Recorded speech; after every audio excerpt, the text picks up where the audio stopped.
ஹிஸ்ட்ரியா ஃபேக்கா ஒன்றுமே புரியல. சரி என்ன ஆச்சுன்னு சொல்கிறேன், நீங்கள் என்ன நினைக்கிறீங்கன்னு கமெண்ட்டில் சொல்லுங்கள்.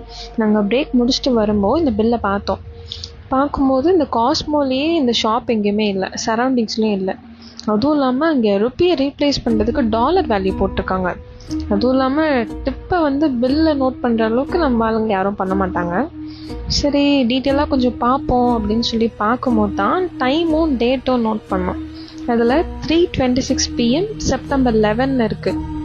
நாங்கள் இந்த பில்லை எடுக்கும்போது அரௌண்ட் ஒரு 8 இருக்கும், ஒரு 7:45 to 8 இருக்கும்.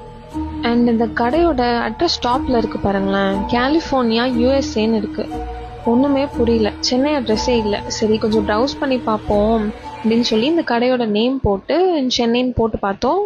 சென்னையில் எங்கேயுமே இல்லை, யூஎஸ்ஏல மட்டும்தான் இருக்குது. அதுவுமே பிரான்ச்லாம் 1, 2, 3 அப்படின்னு சொல்லிட்டு பிரான்ச்சஸ்லாம் அந்த மாதிரி தான் நோட் பண்ணியிருக்காங்க. எங்களுக்கு ஒன்றுமே புரியல. என் ஃப்ரெண்ட்ஸ் எல்லாம் ஃப்யூச்சர்லேருந்து தான் அந்த பில் வந்திருக்கு அது இதுன்னு அடிச்சு விடுறாங்க. எனக்கு எப்போ டவுட் வந்துச்சுன்னா, நாங்கள் இந்த பில்லை எடுக்கும்போது டைம் ஒரு அரௌண்ட் 8 இருக்குன்னு சொன்னோன்னா, அதை நாங்கள் கலிஃபோர்னியா டைமிங்கில் கன்வெர்ட் பண்ணி பார்த்தோம். அங்கே அப்போது 7:30 AM. அப்போது இனிமே தான் 3:26 PM வரப்போகுது. பட் ஆனால் பில்லை எப்படி அது மென்ஷன் ஆயிருக்குனே புரியல. எல்லாரும் சொன்னாங்க மேபி டேட் ஒரு டைமிங் மிஸ் ஆயிருக்கும். அப்படி மிஸ் ஆயிருந்தாலும் நாங்கள் அவங்க வெப்சைட்லேயே போயிட்டு ஆன்லைன் ஆர்டர் ப்ளேஸ் பண்ணோம். டாப்பிங்ஸ் முதற்கொண்டு சேமாக இருக்குங்க. அதில் டிப் மென்ஷன் பண்ணுவோம்ல, அது கூட அந்த ஆன்லைன் போர்ட்டலில் எப்படி இருக்கோ அதே மாதிரி தான் இருக்குது.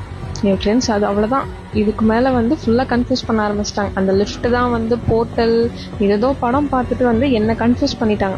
சரி உங்கள் வியூ என்னன்னு சொல்லி நீங்கள் கமெண்ட்டில் சொல்லுங்கள். பை.